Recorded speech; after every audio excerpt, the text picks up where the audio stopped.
Student in LA. Alright, hey YouTube, it is me here. I'm filming a video for my channel. Something I saw at Comic-Con that was interesting. The Jack Kirby Museum, dedicated to the famous Marvel artist.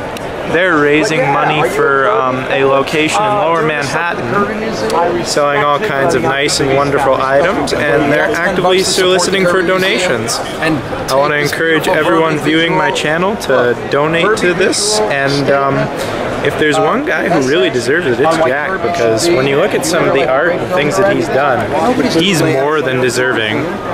I mean, just look at all this. Are you a Superman fan? Check this out. Okay, check this out. I took Mort Weisinger's own words. He was the editor of Superman. He was loved and hated at the same time. And I took his words and I made a requiem for Weisinger. And using the images of Curt Swan, the Superman artist of the baby boom generation, I created a verbal visual essay about the life of Mort Weisinger vis-a-vis editing Superman and why he was loved and hated. In his own words, and in Curt Swan's own images. Nobody's doing spreads like this.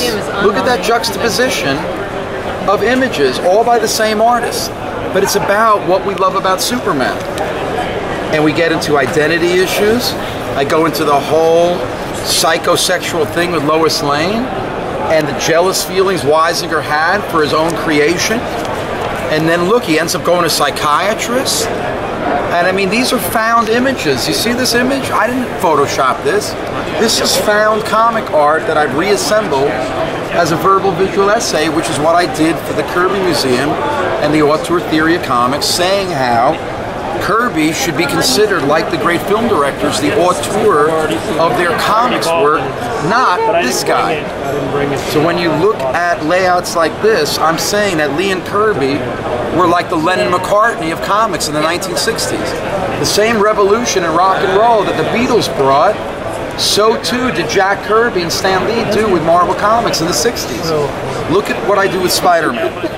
Without Steve Ditko, the creator of Spider-Man's costume, Spider-Man would have looked like just any other Jack Kirby hero, and after 2 issues he would have been discontinued and never would have heard of Spider-Man. But because Steve Ditko designed the most unique costume in the history of comics, you get what we have today, which is the Mickey Mouse of Marvel Comics.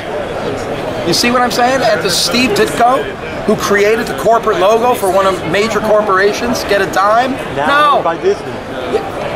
And he gets nothing. So, for $10, you get to buy this collector's item classic, support the museum. You know, without Jack Kirby, there would be no San Diego Comic Convention. In 1970, he put his professional weight behind establishing this convention. Without Jack Kirby, there'd be no Marvel Comics. There'd be none of this without this guy. And here we are, this lone outpost, trying to keep the name of Kirby alive in the house that he created that nobody out there even knows. So for $10, you get a copy and you support the museum, and this is a collector's item classic, verby visual statement on why Kirby should be the auteur of Marvel Comics. But we need your support. Everybody that knows Kirby, that loves Kirby, we need your $10, and you'll get, you know, in the history of famous movements, they have their manifestos.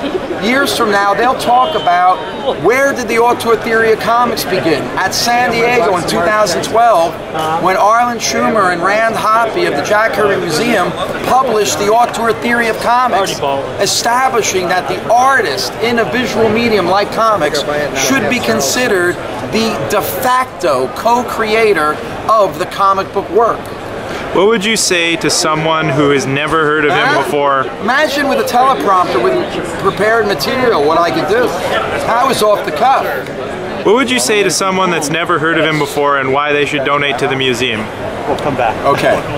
Without Jack Kirby, there would be no modern superhero comic book industry. The movies that Hollywood is making billions and trillions of dollars on, that are all around the world, loved by everybody in the world, were created out of the mind of an Eastern European immigrant Jew in New York City. He drew a self-portrait of the Lower East Side. And his name was Yaakov Kurtzberg. But like a lot of American Jews, changed his name to Jack Kirby. And the bottom line is, an immigrant Jew from the Lower East Side named Yaakov Kurtzberg created the modern American myths that have become mainstream American pop culture. Mainstream American culture. Forget about pop culture. And the idea of the superhero teaches us all how to act heroically. All of this costume play, all of this stuff is really, when you strip it away, how to act heroically in your own life. We can be heroes, as David Bowie would say, for one day.